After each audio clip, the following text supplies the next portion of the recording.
নমস্কার বন্ধুরা, কেমন আছো? আশা করছি সকলেই ভালো আছো। আমি মমতা, তোমাদের সকলকে স্বাগত জানাই আমার চ্যানেলে।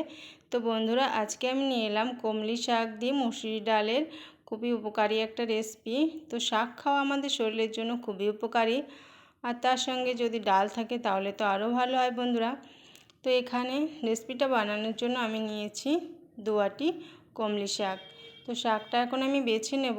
তো শাকের মধ্যে যে হলুদ রঙের পাতাগুলো দেখা যাচ্ছে বন্ধুরা, ওই পাতাটা আমি ফেলে দেব।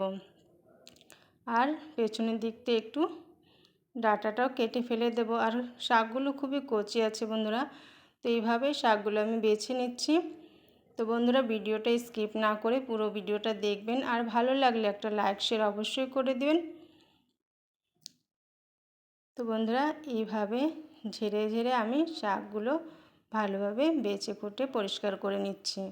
তো শাকগুলো আমার সব পরিষ্কার করা হয়ে গেছে। এখন আমি এই শাকটা ভালোভাবে জল দিয়ে ধুয়ে পরিষ্কার করে নেব। তো এইভাবেই 2-3 বার জল বদলে আমি শাকটা ধুয়ে নেব। তো যেসব বন্ধুরা আমার চ্যানেলে নতুন আছো, চ্যানেলটি সাবস্ক্রাইব করতে ভুলে গেছো, অবশ্যই চ্যানেলটি সাবস্ক্রাইব করে আমার পাশে থাকবেন। আর যেসব বন্ধুরা আগে থেকে সাবস্ক্রাইব করে রেখেছো তাদের অসংখ্য ধন্যবাদ আমার পাশে থাকার জন্য।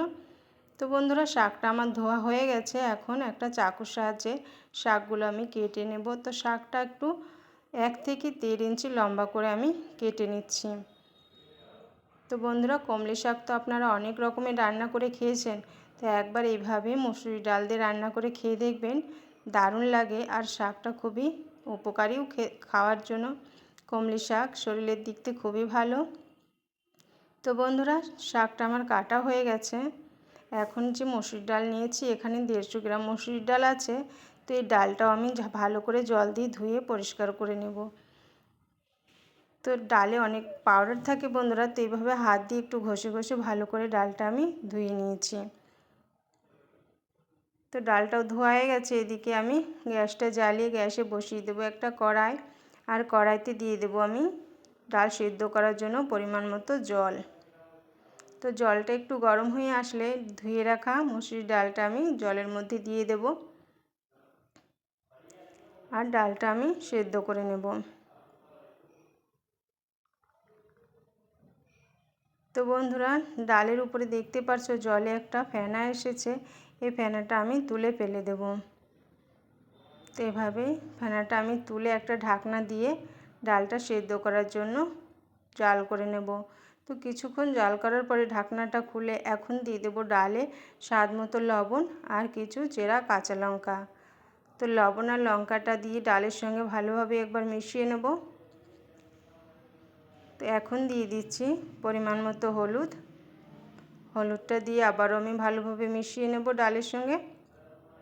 আর আবারও একটা ঢাকনা দিয়ে আমি ডালটা সেদ্ধ হওয়ার জন্য ঢেকে রেখে দেব।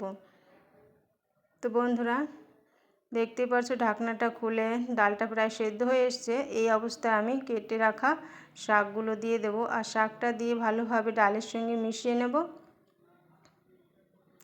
তো ডালটার সঙ্গে শাকটা আমার মেশানো হয়ে গেছে। এখন আবারও ঢাকনা দিয়ে আমি কিছুক্ষণ ঢেকে রান্না করব। তো কিছুক্ষণ পর আবার ফিরে এলাম বন্ধুরা। ঢাকনাটা খুলে ডালটা আবার ভালো করে শাকের সঙ্গে নাড়িয়ে চাড়িয়ে মিশিয়ে নেব। তো শাকটা সেদ্ধ হতে একটু টাইম লাগছে বন্ধুরা। তো আমি ঢেকে ঢেকে এভাবেই ডাল আর শাকটা সেদ্ধ করে নিচ্ছি। তো বন্ধুরা, ডালটা আমার সম্বার দেবো সেই জন্য একটা পাত্রে নামিয়ে নিলাম। এখন কড়াইটা পরিষ্কার করে ওই কড়াইতে আমি দিয়ে দিলাম পরিমাণ মতো সরিষার তেল ফোড়নের জন্য। আর তেলটা গরম হয়ে গেলে আমি দিয়ে দিলাম 2টো শুকনো লঙ্কা আর দিয়ে দিলাম কিছু গোটা কালো জিরে। তো কালো জিরেটা ভালোভাবে ফুটে গেলে এখানে আমি বেশ কিছু রসুনের কোয়া নিয়েছি, সেই রসুনের কোয়াগুলো দিয়ে দেব। আর রসুনটা খুব ভালোভাবে আমি একটু ভেজে নেব। তো রসুনের কালারটা চেঞ্জ হয়ে গেলে এখন আমি দিয়ে দিলাম একটা কেটে রাখা পেঁয়াজ। আর পেঁয়াজটা দিয়েও খুব ভালোভাবে আমি ভেজে নেব যতক্ষণ না পেঁয়াজের কালারটা চেঞ্জ হচ্ছে। তো এইভাবে নাড়িয়ে চাড়িয়ে আমি পেঁয়াজটাও ভেজে নিয়েছি বন্ধুরা। এখন নামিয়ে রাখা সেই ডালটা আর শাকটা আমি দিয়ে দেব।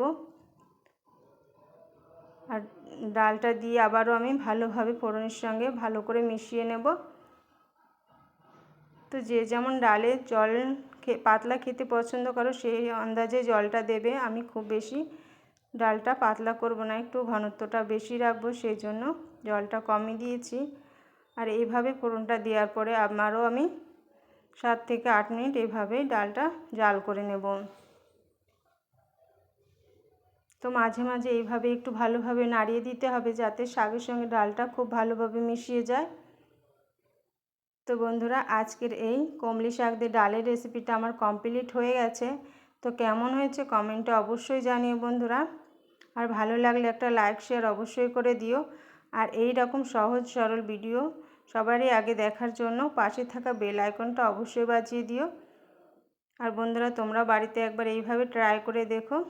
তো আজকের মতো এখানেই শেষ করছি, দেখা হবে নতুন কোনো রেসিপির সঙ্গে।